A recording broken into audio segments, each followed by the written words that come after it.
अब हम जो विश्लेषण करने जा रहे हैं उसे आज आपको जरूर देखना चाहिए, क्योंकि ये आपसे और आपकी सेहत से जुड़ा है। शुक्रवार को हमने हरियाणा और पंजाब में जल रही पराली की ग्राउंड रिपोर्ट आपको दिखाई थी। पराली के इस धुएं का दिल्ली पर क्या असर हो रहा है, ये आज हम डीएनए में आपको दिखाएंगे। दिवाली से पहले ही दिल्ली की हवा जहरीली हो गई है। राजधानी दिल्ली में वायु प्रदूषण बहुत तेजी से बढ़ रहा है। सुबह के समय जिस तरह से वायु प्रदूषण बढ़ा है, उसे देखकर फिर से बीते वर्षों की यादें ताजा हो गई। जब सुबह के समय प्रदूषण की वजह से लोगों ने घूमना छोड़ दिया था। दिन में भी लोग मास्क लगाकर बाहर निकलते थे। AQI यानी एयर क्वालिटी इंडेक्स लाल रंग में पहुंच गया था। ये बीते वर्ष की बातें हैं, लेकिन इस वर्ष भी स्थिति बेहतर नहीं है। ऐसा हम क्यों कह रहे हैं, आज हम इसको सबूत के साथ आपके सामने रखेंगे।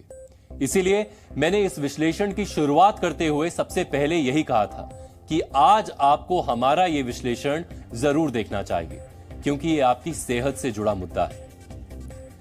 हम आज आपको दिल्ली के अलग अलग इलाकों का AQI भी दिखाएंगे, लेकिन पहले आपको AQI यानी एयर क्वालिटी इंडेक्स के बारे में बताते हैं। 0 से 50 अच्छा, गुड यानी साफ हवा है। 51 से 100 संतोषजनक, सैटिस्फैक्टरी, ये भी ठीक है। 101 से 200 मध्यम स्तर यानी मॉडरेट। 201 से 300 खराब यानी पुअर। दिल्ली के ज्यादातर इलाकों में इस वक्त प्रदूषण इसी श्रेणी में है। 301 से 400 बेहद खराब यानी वेरी पुअर, और 401 से 500 गंभीर स्तर यानी सिवियर। दिल्ली के कई इलाकों में AQI लाल रंग में दिख रहा है। अब दिल्ली के कुछ इलाकों का AQI देखिए। जो AQI में आपको दिखा रहा हूं वो आज सुबह 7 बजे का है। दिल्ली के बवाना में आज सुबह 7 बजे AQI 330 था, यानी बहुत खराब श्रेणी में। जहांगीरपुरी में AQI 348 दर्ज किया गया, यानी यहां भी प्रदूषण बहुत ज्यादा था। ITO पर भी प्रदूषण खराब श्रेणी में था। यहां प्रदूषण का स्तर 312 दर्ज किया गया। नरेला में भी प्रदूषण का स्तर बहुत खराब श्रेणी में है। यहां आज सुबह 7 बजे AQI 330 था। मुंडका में 329, RK पुरम में 326 और सोनिया विहार में AQI 325 था, यानी हर जगह AQI लाल निशान में दिख रहा है। आपके मन में भी यह सवाल आ रहा होगा कि हर वर्ष दिल्ली पर प्रदूषण का अटैक क्यों होता है, हर वर्ष दिल्ली में प्रदूषण का लॉकडाउन क्यों लगता है। अब हम आपको इसकी वजह भी बताते हैं। दिल्ली NCR की वायु गुणवत्ता खराब होने के पीछे कई कारण हैं। इनमें पहला कारण है दिल्ली में दौड़ते वाहन, दूसरा कारण है फैक्ट्रियों से निकलने वाला धुआं, तीसरा कारण है कंस्ट्रक्शन की वजह से पैदा हो रही धूल, और चौथा कारण है दिल्ली के आसपास के राज्यों में जल रही पराली। ये वो कारण है जिनकी वजह से दिल्ली में हर वर्ष प्रदूषण वाला लॉकडाउन लगता है। दिल्ली सरकार ने इस समस्या से निपटने के लिए फिर से ग्रेडेड रिस्पॉन्स एक्शन प्लान यानी ग्रैप के स्टेज 2 को लागू किया है। इसमें अब कई बदलाव होंगे। प्रदूषण को कम करने के लिए ग्रैप के स्टेज 2 में पार्किंग चार्ज बढ़ा दिया गया है। CNG इलेक्ट्रिक बसेस, मेट्रो सेवाओं को बढ़ाने का निर्देश दिया गया है।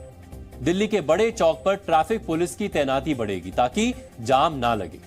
हर दिन सड़कों की सफाई होगी, जबकि हर दूसरे दिन पानी का छिड़काव किया जाएगा। होटल या रेस्टोरेंट में कोयले या तंदूर का इस्तेमाल नहीं होगा। एयर क्वालिटी की स्थिति धीरे धीरे खराब हो रही है, जिसकी संभावना दिख रही है। उसके तहत दिल्ली में ग्रैप 2 को लागू करने का निर्देश दिया गया। आज हमने जो विभागों के साथ बैठक की, उसमें कुछ महत्वपूर्ण निर्णय लिए गए।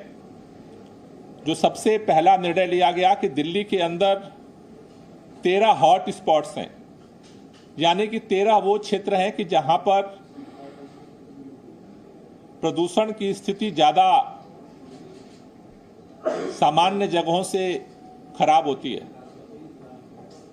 उन 13 जगहों के अलावा अभी जो मॉनिटर किया जा रहा है, कुछ लोकल कारणों की वजह से 8 पॉइंट ऐसे चिन्हित किए गए हैं उन 13 के अलावा, जहां पर एयर क्वालिटी का जो इंडेक्स है आज 300 प्लस गया है।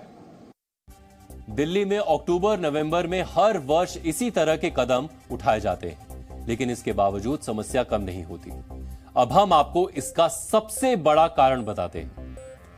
गर्मी के समय में प्रदूषित हवा पृथ्वी की सतह के पास होती है, उसका घनत्व कम होता है और तापमान ज्यादा होता है, जिसकी वजह से प्रदूषित वायु आसानी से वातावरण की ऊपरी सतहों तक चली जाती है और प्रदूषण कम हो जाता है।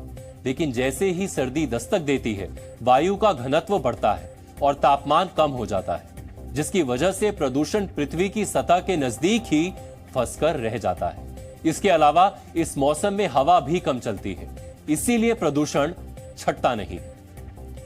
अक्टूबर नवंबर में धुंध भी शुरू हो जाती है। ये धुंध धुएं के साथ मिलकर स्मॉग बन जाती है, जो ना सिर्फ विजिबिलिटी को कम करती है बल्कि कई तरह की बीमारियों का कारण भी बनती है। दिल्ली की जहरीली हवा लोगों की परेशानी बढ़ा रही है। अस्पतालों में और दिनों के मुकाबले मरीजों की संख्या 30-40% बढ़ गई है। जो लोग अभी तक ठीक थे, उन्हें प्रदूषण के चलते दिक्कतें होने लगी। आज हमने इस पर एक ग्राउंड रिपोर्ट भी तैयार की है। इस ग्राउंड रिपोर्ट को आज आपको जरूर देखना चाहिए, क्योंकि इस रिपोर्ट से आपको पता चलेगा कि दिल्ली धीरे धीरे फिर से कैसे गैस चैम्बर बनने लगी।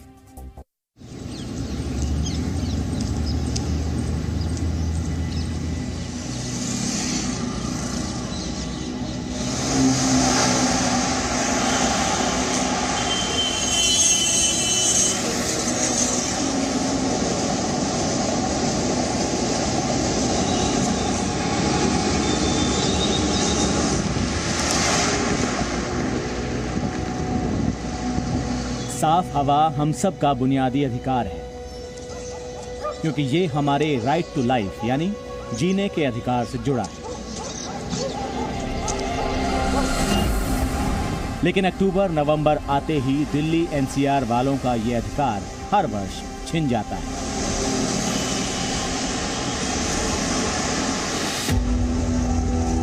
दिल्ली एनसीआर में मौसम बदल रहा है, गर्मी जा रही है और हल्की हल्की ठंड आ रही है।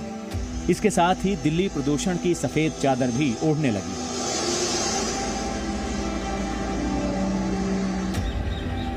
ना चाहते हुए भी दिल्ली एनसीआर के लोग इस धीमे जहर को हर सांस के साथ अपने अंदर ले रहे हैं।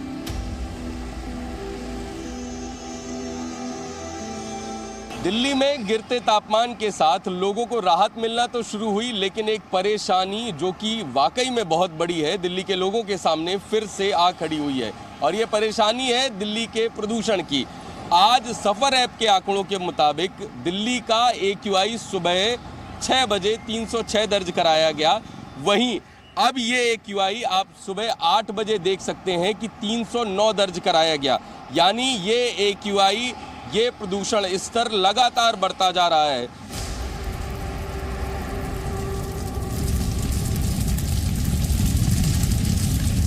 दिल्ली के पड़ोसी राज्यों में जलती पराली, दिल्ली एनसीआर में हो रहा कंस्ट्रक्शन, गाड़ियों की बढ़ती संख्या इस मुसीबत को हर वर्ष बढ़ाती है। हर वर्ष दावे किए जाते हैं कि प्रदूषण को कम करने के लिए कदम उठाए गए हैं, लेकिन इसके बावजूद प्रदूषण नाम की ये सफेद आफत हर साल लौट आती है। मैं इस वक्त दिल्ली की सबसे प्रदूषित जगहों में से एक आनंद विहार पर खड़ा हूं। मेरे सीधी तरफ दिल्ली की सीमा है। वाहनों की संख्या, यात्रियों की संख्या और यहां पर हो रही कंस्ट्रक्शन एक्टिविटी से सहज अंदाजा इस बात का लगाया जा सकता है कि प्रदूषण यहां पर ज्यादा क्यों रहता है, सरकार की निगाह में ये हॉटस्पॉट क्यों हैं। मेरे उल्टी तरफ उत्तर प्रदेश की सीमा है और ये वैशाली का इलाका लगता है। यहाँ पर प्रदूषण ज़्यादा होने की कई वजह हैं। पहला तो ये है कि यहाँ पर जो बस टर्मिनल है, यहाँ की जो बसें हैं वो ज़्यादातर डीजल के ऊपर चलती हैं, जिससे कि प्रदूषण फैलता है। दूसरा बड़ा कारण यहाँ की इंडस्ट्री है, जहाँ का प्रदूषण दिल्ली की ओर बढ़ता है। उसे रोकने के लिए कोई सीमा बाधा नहीं बनती है।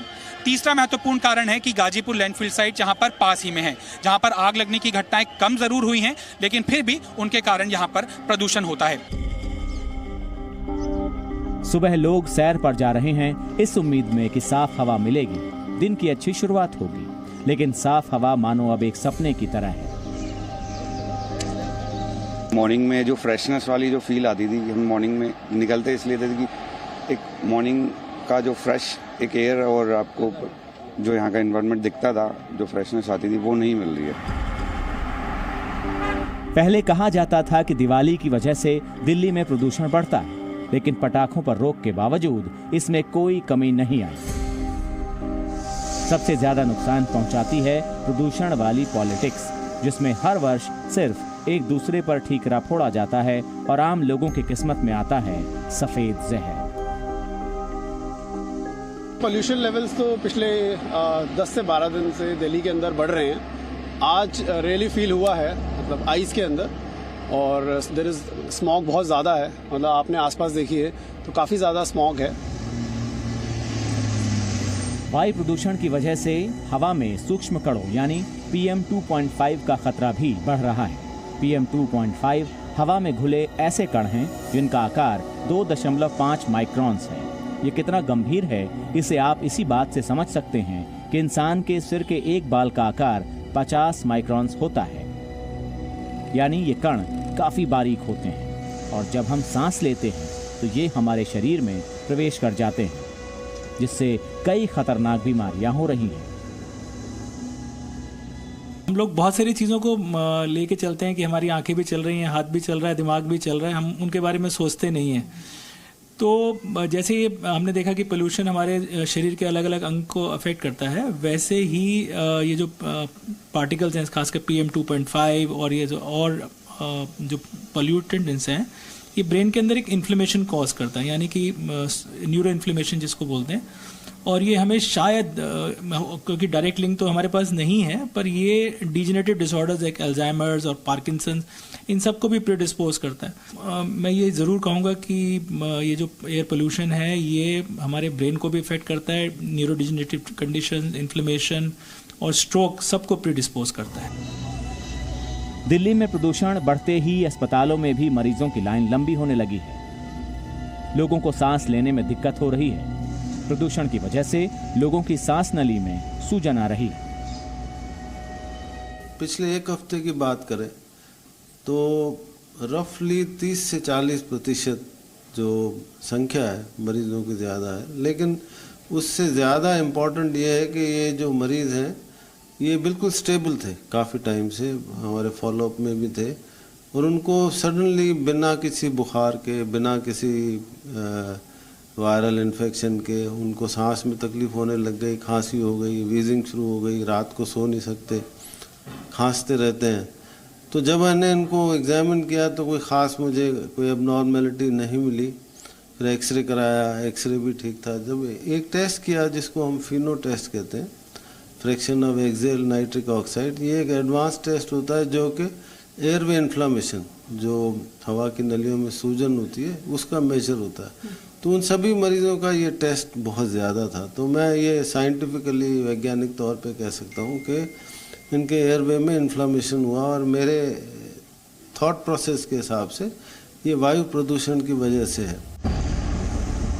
Energy policy institute at the university of Chicago की रिसर्च रिपोर्ट के मुताबिक भारत दुनिया का दूसरा सर्वाधिक प्रदूषित देश है, जबकि देश की राजधानी दिल्ली सर्वाधिक प्रदूषित शहर है। वायु प्रदूषण की वजह से दिल्ली NCR में रहने वाले लोगों की उम्र औसतन 11.9 वर्ष तक घट रही है, जबकि पिछले वर्ष यानी 2022 में यह आंकड़ा 10 वर्ष का था। दिल्ली से पूजा मक्कड़, आदित्य प्रताप सिंह और तरुण कालरा के साथ ब्यूरो रिपोर्ट, जी मीडिया। अब आज का प्रेरक विचार। बिजनेसमैन स्टीव जॉब्स ने कहा था, इस पृथ्वी पर हर व्यक्ति का समय सीमित है, इसीलिए इस जीवन को किसी और के अनुसार जीकर व्यर्थ ना करें।